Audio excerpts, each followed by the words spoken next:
All right, I went over this real quick with the really fine wire wheel for any surface rust or bullshit.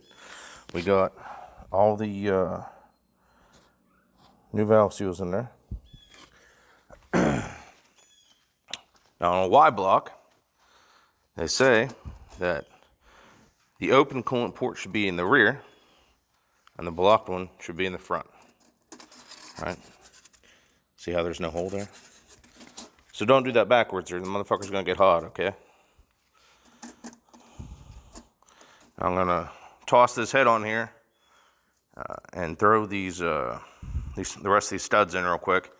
I only got about 15 minutes before I gotta leave. So probably won't get to torque it down, but I'm gonna do this side first because this thing's gonna be in the way and it's kind of a pain in the ass. So that's where we're at.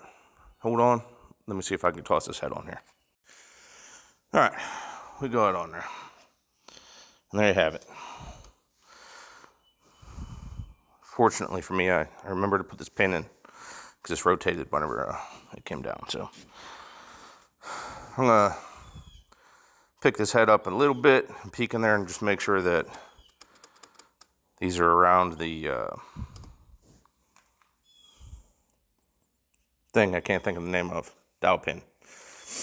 Make sure that it's not, held up on that thing. All right, it looked good. And we got, this should be just barely enough for my washer and my nut whenever it's torqued.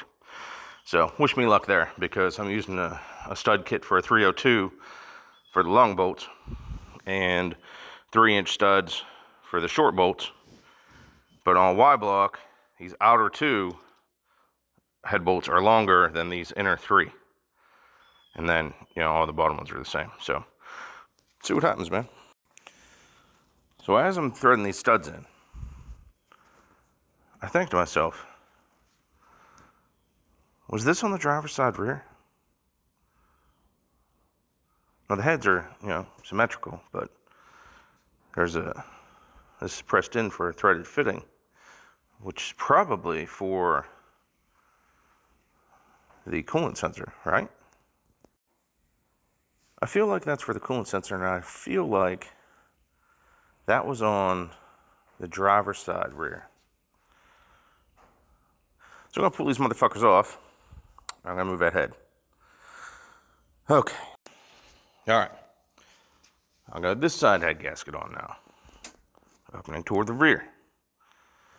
Let's move that head over here. All right, I feel better about that. Now I'm gonna throw some more studs in here. And hopefully that was right. I mean, I guess it doesn't ultimately matter because I could probably just lengthen the wiring.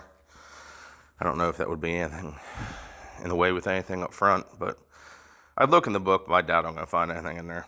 So I got 2 minutes. I gotta throw these studs in, then hit the bricks, man. All right, there we are.